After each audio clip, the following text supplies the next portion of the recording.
I like sex. There was a lot of sex in that season. A lot of naughty scenes. Oh, bam! Oh, bam! You know, Elliot, I would be happy just to have sex above the covers once. Bam, bam, bam, bam! My parents, I know, weren't thrilled. Why are they always, you know, what's with all the sex? Come here. I'll take care of you. Sorry I woke you. I think sex is good. I think the second year, JD was a dog. I'm a young single player with a heart of gold. I should be able to stir something up. It makes sense. The guy, what, the character's 28 or something and single.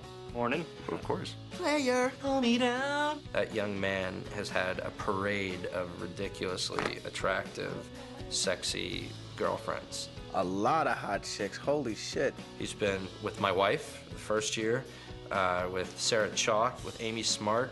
He was on fire season 2. How does he get so dirty? Who the hell cares? That was when the second season I started to realize that we should have things like warm water. I started to think, I bet there's some SAG rule where you're supposed to have hot water in a bathtub. Well, have a good night. You too. Elliot and JD have a very complicated relationship and would always seem to hook up, you know, once a season. I think that particular sex scene took an entire day to film. We never thought that any of that was going to air. We thought that they would censor it. It was very intricate, blocking with, I think, like, he picked me up and then we knocked Rowdy over. Yeah, it was a lot of kissing. Our jaws get sore. Yeah, still recovering. They definitely went for it. It was impressive. But I felt like the character would really grab the ass. I felt like the character would dig in there with his fingers. And so I found a way to motivate that. We rehearsed a lot. Move your ass, Sarah. So many of the shots in that end with Sarah going, stop it, to Zach, or Zach going, come on. She kept asking for more and more takes. And I was like, Sarah, I think we got it. And cut. And she's like, one more. And it was a little awkward, you know, because I was trying to be professional about it. She was rubbing up on me and everything, but eventually we got it. I watched that scene over and over again. Slow motion. Na na na na na na na na na na. Here comes her breast. Amy Smart. We miss having her around here.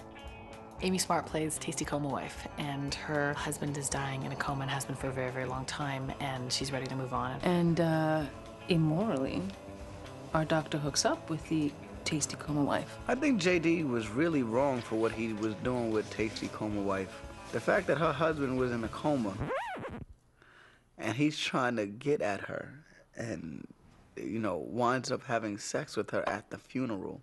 You sit there and you're like, do you have any morals, JD? I'll see ya. We had sex in the closet at the funeral parlor, which was really wrong. Just a bunch of dirty people on this show. Come bite me.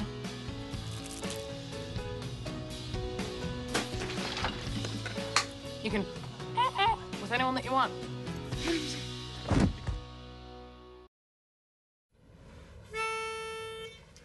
You take the good, you take the bad, you take them both, and there you have the facts of life. The facts of life. Music plays a huge role in Scrubs.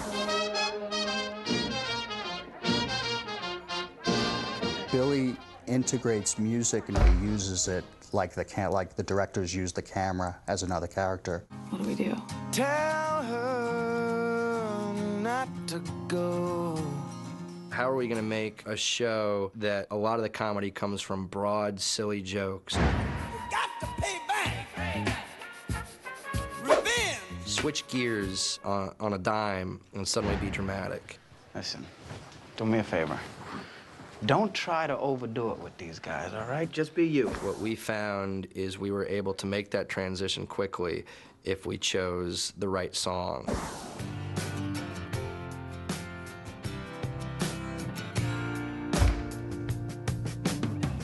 I'm dressed all in blue, and I'm remembering you and the dress you wore. Our favorite thing to do here, even though we sometimes highlight older music, you know, for comedic effect,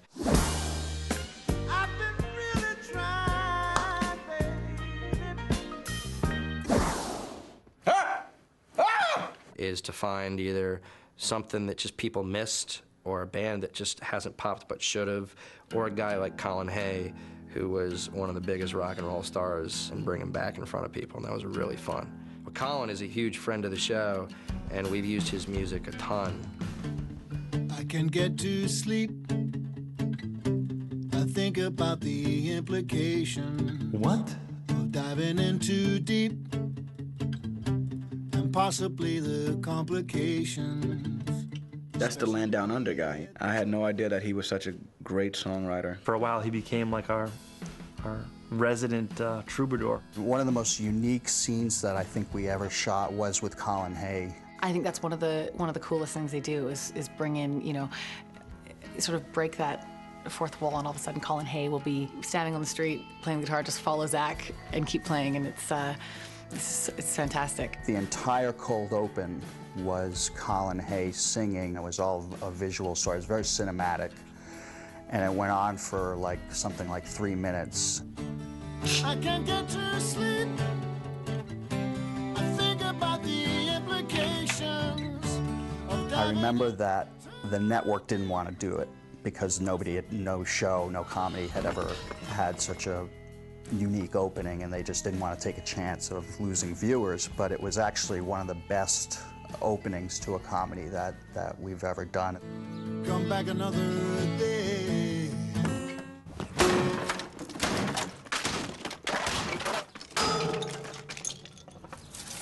Who thinks of shit like that? Who says, yo, you know what we're gonna do? I've got a great idea.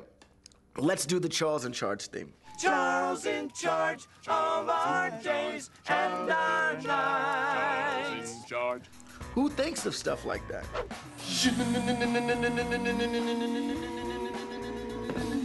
Bill loves Ted's band. For a while, it was like Ted's band and the others. It was like Ted's band and the rest of the cast of Scrubs. They were like taking over the show for a couple episodes. Ted, you guys suck. Boing flip. One of my favorite episodes is where a fantastic actress, Jill Hobart, she plays this woman who's dying. I'm not afraid of death. I mean, if I got a heart, that would be great. And Zach's character says to her, "What do you think death is like?" I really hope it's like a big Broadway musical. And when she dies, they have this beautiful musical scene, and she's the star of this musical, and she's got an incredible singing voice, as does the rest of the cast. Like, everybody can really sing. My real life to begin. Don't you understand? I already have a plan. I'm waiting for my real life to begin. Myself, absolutely not included.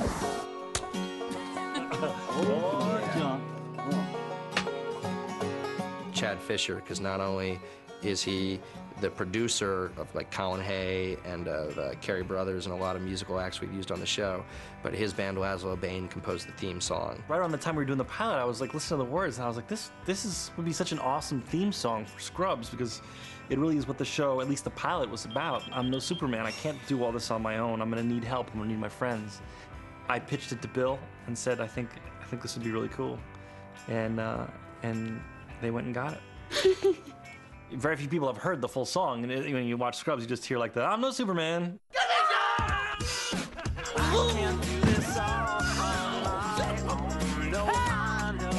I'm no Superman.